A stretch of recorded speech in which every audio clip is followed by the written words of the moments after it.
Okay, Alexander, let's talk about the stimulus bill, which Trump said he will sign. Um, that's it. I guess this bill that very controversial that Trump said last week he wanted the stimulus checks to go from 600 to 2,000. He wanted a lot of the pork, the money given to special interests and to foreign governments and foreign institutions. He wanted all of that out. But in the end of the day, at the end of the day, Trump is signing it. Actually, I think he has signed it. To be more precise, he has signed the bill. So that's it. That's it. It's been signed. Trump did put some recommendations on that bill, specifically the 600 to 2,000 paycheck to stimulus aid, stimulus checks to be discussed and to be implemented and given to the American people. But I don't think Republicans are going to go there. I just don't think they're going to open up this bill again. And I think they're just going to pass this as is, because at the end of the day, they once again are the big winners. The Republicans and the Democrats, all of the swamp. They got a very, very big Christmas bonus, I think, out of this relief bill. Absolutely. This is a very interesting affair, actually, because it tells you so much about the political system in Washington. And it also says so much about the kind of problems that Donald Trump as president has experienced. Because I know there have been some people, I've been reading some commentaries that say that Trump didn't do anywhere near enough of the kind of things that he wanted to do when he was president. But, any politician, any leader, even the strongest, has to work to some extent with the tools that are at hand. Politics, as Bismarck once said, is the art of the possible. And I think within the range of the possible, Trump did an awful lot. And of course, he moved the dial. He made things that previously hadn't looked possible. But before we discuss that, let's just look at what happened. First of all, there could have been a much bigger, far more generous deal before the election. Pelosi stopped it because she didn't want Trump to use the fact that there was a much bigger deal available for working Americans, the people that Pelosi's party, the Democrats, are supposed to represent. She didn't want Donald Trump to take credit for that before the election and during the election, so essentially she blocked it. That's Pelosi's side. Since the election, we've had this extraordinary haggle.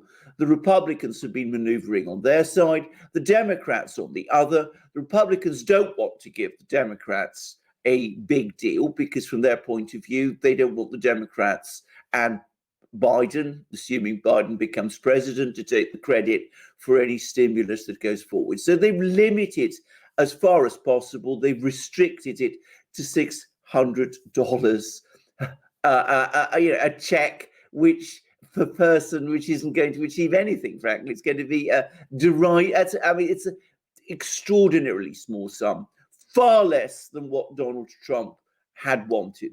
The Democrats are happy to go along with what the Republicans want, provided they get all the various pork and things that there are in this bill. They're happy to continue with foreign aid. Their real priority is not working families in America. It is the special interests that now control the Democratic Party. Along comes Donald Trump. He says this is completely unacceptable. The amounts of money provided to working families in America are far too small. I want at least $2,000, not $600. And all this pork that the Democrats are insisting on, that is unacceptable also, especially at a time of recession and hardship for American people like this one. So he tries to veto the bill, and what happens? He comes up against a brick wall. Congress refuses to change or shift, and the talk is that they're going to override his veto, or possibly they're going to wait until after the inauguration and get Biden to sign it. So he's left with no choice but to sign it, make recommendations to Congress, which Congress, of course, is going to ignore. And that tells you what politics, as usual, politics without Donald Trump means in America. If Trump had won a convincing victory in the elections and was certain to be president after the 20th of January, I think we would be looking at a different situation completely.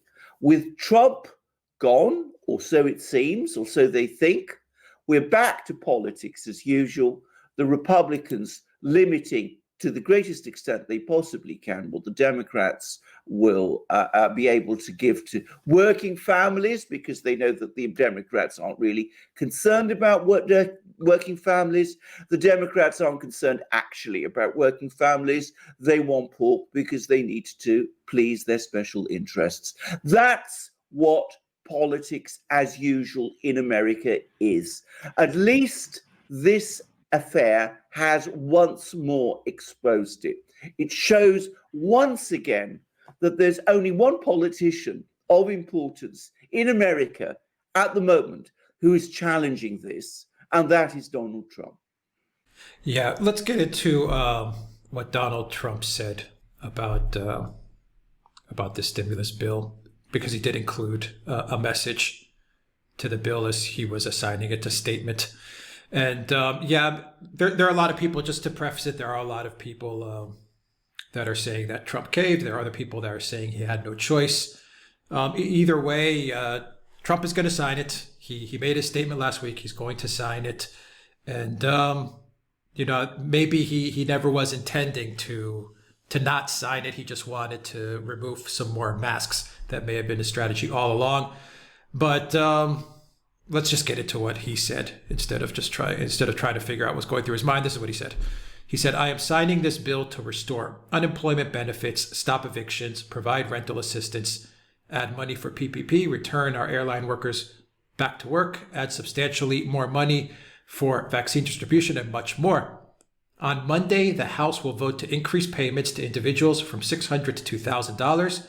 Therefore, a family of four would receive $5,200. Additionally, Congress has promised that Section 230, which so unfairly benefits big tech at the expense of the American people, will be reviewed and either be terminated or substantially reformed. Likewise, the House and Senate have agreed to focus strongly on the very substantial voter irregularities, I'll change the word to regularities, which took place in the November 3rd presidential election. The Senate will start the process for a vote that increases checks to $2,000, repels Section 230, and starts an investigation into voter irregularities. Big tech must not get protection of 230. Voter irregularities must be fixed. Much more money is coming. I will never give up my fight for the American people." It's also worth noting that the stimulus bill he passed, Alexander, has provisions that make it that create criminal penalties, including prison time, for violating copyright laws with online streaming. That's also in this bill, which is really odd. I don't understand. There's a couple of things. I don't understand where Section 230 comes into this bill. I was under the impression that Section 230 was in the NDAA bill, so I don't know where Section 230 comes into play. That's an odd statement from Trump to put in there. Obviously, with the voter stuff, they're not going to do anything about it. They're just going to brush him off. And I think with the 600 to 2,000, they're going to brush him off. And even though masks were removed, my final point on this, even though we saw some more of the swamp reveal itself, yeah, I don't think the swamp really cares at this point, because the fact that they put this bill out there with so much suffering and turmoil on top of the lockdowns that they've imposed on the American people, they don't care. They couldn't give a crap. I think at this point they're hell bent on, I guess, resetting the economy, destroying the economy, rebuilding the middle class. I don't know. It's just crazy. Well, indeed. Can I just make one quick observation? I don't think Donald Trump had any choice but to sign this thing. It would have been passed anyway. There are veto-proof majorities for it. The political system, the swamp, if you like, the Republican leadership and the Democrats. Now, exactly as you say, they don't care what Donald Trump thinks because they think he's on the way out. And as far as they're concerned, it's now back to politics as normal, which is what they like. They like a system where there is a haggle, where there is some kind of compromise, as they call it, which isn't really a compromise. It's an arrangement which is comfortable for everybody. The Democrats get their pork. The Republicans limit to the extent they can what the Democrats are able to give their voters, and everything works out well for each of them. And when I say pork, and I emphasize the Democrats, of course, some Republicans are very happy to see some of that pork there also because it benefits them too. That's politics as normal in America. The things Donald Trump was setting out in his recommendations are a shopping list that he was putting together for the battle that he intends to fight. Notice the words, "I will continue to fight for Americans." That's by far the single most important phrase in that whole section. He can't stop this bill. It would pass anyway, and very dangerously, and politically very dangerously for him.